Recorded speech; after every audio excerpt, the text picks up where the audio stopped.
আসসালামু আলাইকুম এভরিওয়ান, আশা করি আপনারা সবাই ভালো আছেন। আলহামদুলিল্লাহ আমিও ভালো আছি। আপনাদের ভাই এত অল্প সময় এত ভালোবাসায় আমি মুগ্ধ ভাই, কি বলবো বলে প্রকাশ করতে পারছি না। আর হ্যাঁ, আমি আগেই বলে রাখি, এটা একটা স্টোরি, এখানে কোনো মেয়ে বা মা জাতিকে অসম্মান করা হয়নি, আর সব মেয়ে এক না। আর কমেন্টে অনেকেই বলতেছেন ভাই নেক্সট পার্ট কখন দেবেন, নেক্সট পার্ট কখন দেবেন। আসলে ভাই 5 মিনিটের একটা গল্পের পিছনে 5 ঘন্টার একটা পরিশ্রম ঢুকিয়ে থাকে। তো ভাই আজারি কথা বাদ দিয়ে চলেন গল্প শুরু করি। এই পৃথিবীতে কিছু অলৌকিক জিনিস থাকে যেগুলো মানুষ না চাইলেও তার সাথেই বারবার ঘটে। আমি যখন নবম শ্রেণীতে পড়তাম খুব ভালো ক্রিকেট খেলতাম, তবে আমার একটা ব্যাড লাক ছিল। আমি যখনই খেলতে নামতাম তখনই কেন জানি না বলারের বলটা অনেক ভালো হয়ে যেত। বলার যতই খারাপ হোক না কেন, জানি না কেন জানি তার বলটা খুব বেস্ট হতো। মনে হতো দুনিয়ার সবচেয়ে ভালো বল তখনই হয় যখন আমি ব্যাট করতে নামি। আমার সাথে অনেকবার এরকম হয়েছে। ঠিক তেমনই অভিশপ্ত মেয়েটার সাথে বারবার আমার কেন জানি দেখা হচ্ছে। কিন্তু সেদিনের পর থেকে আমি মনে প্রাণে চাইতাম মৃত্যু হলেও যেন আমার এই সেই মেয়েটার সাথে দেখা না হয়। কিন্তু হচ্ছে, এ নিয়ে 2বার দেখা হলো মেয়েটার সাথে। আমি জানি না বিধাতা কি চায় আমার কাছে, কেন আমার সাথেই বারবার মেয়েটার দেখা হচ্ছে। আমি তো জানি এই মেয়েটাকে আমি কতটা ভয় পাই, আর এটাও তো জানি স্বার্থের জন্য এই মেয়েটা আমাকে কত বড় বিপদে ফেলতে পারে। ইতিমধ্যে সেটার প্রমাণও আমি খুব ভালো মতো পেয়ে গেছি। আমি এমন একটা পর্যায়ে আছি যেটাকে জীবন মৃত্যুর মাঝামাঝি বললে ভুল হবে না। আজকে যদি আমার ভরণ পোষণ করার মতো কেউ থাকতো, তাহলে তো এই নাদি নামের মেয়েটা 2 গালে 2টা থাপ্পড় মেরে আমি বাড়ি থেকে বের হয়ে যেতাম। কিন্তু সেই পরিস্থিতি বা সামর্থ্য কোনোটাই আমার নেই, কারণ আমার ভরণ পোষণ আমাকেই করতে হয়। নাদিয়ার ছোট ভাই মেবি, যাকে পড়ানোর পর মাস শেষে আমি 5,000 করে টাকা পাবো, যেটা দিয়েই যেভাবেই হোক ঢাকা শহরের কোনো এক কোণে আমাকে বেঁচে থাকতে হবে। আমাকে যে বেঁচে থাকতেই হবে সেটা যেভাবেই হোক, পাড়ি দিতে হবে অনেকটা পথ। আমার বাবাকে জবাব দিতে হবে আমি তার সাহায্য ছাড়া মরে যাইনি, বেঁচে আছি, ভালোভাবেই বেঁচে আছি। তাই তো সব কিছু সহ্য করে আমাকে সামনে এগিয়ে যেতে হবে। মানুষের জীবনে অনেক বাধাই আসবে, কিন্তু আমাকে তো আমার গন্তব্যে এগিয়ে যেতেই হবে।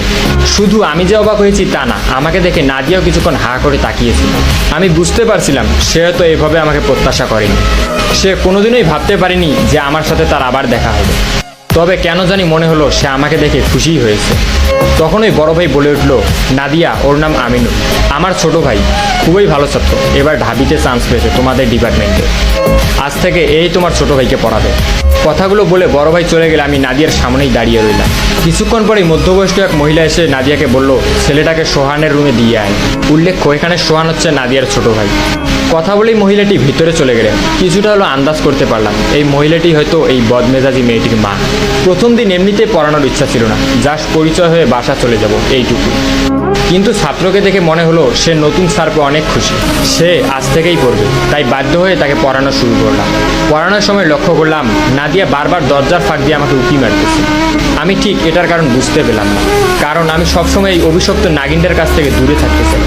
আমি চাই না এই বিষাক্ত মানুষটার ছোবলে আমি আবারও ক্ষতবিক্ষত।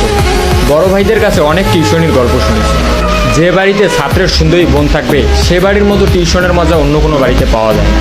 আর টিউশন শিক্ষক যদি স্মার্ট আর সুন্দর হয়, তাহলে পড়ানোর সময় সেই ছাত্রের সুন্দরী বোনটি তার দিকে আর চোখে তাকাবে না, এটা কখনোই হয়নি। কিন্তু আমার এই জিনিসটা কেন জানি ভালো লাগলো না। আমি একটা ছেলেকে পড়াচ্ছি আর একটা সুন্দরী মেয়ে আমাকে উঁকি মেরে মেরে দেখছে। ব্যাপারটা অনেক সুন্দর মনে হলেও আমার কাছে খুব বিরক্ত মনে হলো। তবে আমি নিশ্চিত ওই মেয়েটার জায়গায় অন্য মেয়ে থাকলে অবশ্যই আমার ভালো লাগতো। আমি প্রথম দিনের মতো সেখান থেকে চলে আসি। আসার সময় ভেবেছিলাম সে হয়তো আমার সাথে কথা বলবে, কিন্তু বলেনি। কিন্তু না বলাতে আমি অনেক খুশি। ব্যক্তিগত কিছু সমস্যার কারণে আমি কলেজ যেতে পারিনি কিছুদিন। হঠাৎ করেই আমার নানা মারা গিয়েছিল। আমি চেয়েছিলাম আর কখনো নানা বাড়িতে যাব না, কিন্তু না চাইতেও আমাকে সেখানে যেতে হলো, কারণ এই নানাই একমাত্র আমার খারাপ সময় আমার পাশে ছিল। যেদিন আমার মা মারা যায়, জানি না সেদিন আমি কেঁদেছিলাম কিনা, কারণ তখন আমি খুবই ছোট ছিলাম। কিন্তু নানার মৃত্যুতে আমি আমার চোখের পানি ধরে রাখতে পারি। কিছুদিন আগেও মানুষটা 25,000 টাকা আমার হাতে দিয়ে বলেছিল ভালোভাবে পড়াশোনা করবে, নিজেকে কখনো একা ভাববি না, আর কেউ না থাকলেও আমি তো আছি, আর টাকার দরকার হলে আমাকে জানাবে। সেদিন তার কথাগুলো আমাকে অনেক সাহস জুগিয়েছিল। সেজন্যই হয়তো বেঁচে থাকার স্বপ্নগুনে চলে গিয়েছিলাম স্বার্থের শহর ঢাকাতে। আজ এই মানুষটাই আমাকে ছেড়ে চলে গেলেন। ভাবতেই কেমন জানি বুকের ভিতরটা অসহ্য যন্ত্রণা করছিলাম। সেদিন দুপুরে আমি আবার ঢাকায় চলে এসে, মামারাও জোর করেনি, আর আমি ইচ্ছা করেই থাকতে চাইনি। সকালে ক্লাসে যাওয়ার সময় যা দেখার বাকি ছিল সেটাও দেখে ফেলি। আমি যাকে জীবনের সবচেয়ে বেশি ভালোবাসতাম, সবচেয়ে বেশি বিশ্বাস করতাম, সেই মেয়েটিকে দেখি একটি সুদর্শন ছেলের হাত ধরে ক্যাম্পাসে হাঁটছে। নাদিয়াও তার সাথে ছিল। অবশ্য নাদিয়ার সাথে কিছু মেয়ে ফ্রেন্ডও ছিল। আমি কেন আদিবার মতো হতে পারলাম না? আমি কেন অন্য কাউকে ভালোবাসতে পারলাম না? আমি কেন তার মতো অন্য কাউকে নিয়ে জীবনটা সাজাতে পারলাম না? নিজের কাছে খুব জানতে ইচ্ছে করলো। আমি খুবই বোকা একজন মানুষ। আমার মনে হলো আমাকে বিশুদ্ধ হওয়ার আগে চালাক হতে হবে, কারণ আমি সত্যি একজন বোকা মানুষ যে সবসময় মানুষের কাছ থেকে শুধু দুঃখ পেয়ে এসেছে। ভাই পার্ট 3 কমপ্লিট করলাম, গরমে প্রচুর অবস্থা খারাপ। আজকের মতো আল্লাহ হাফেজ।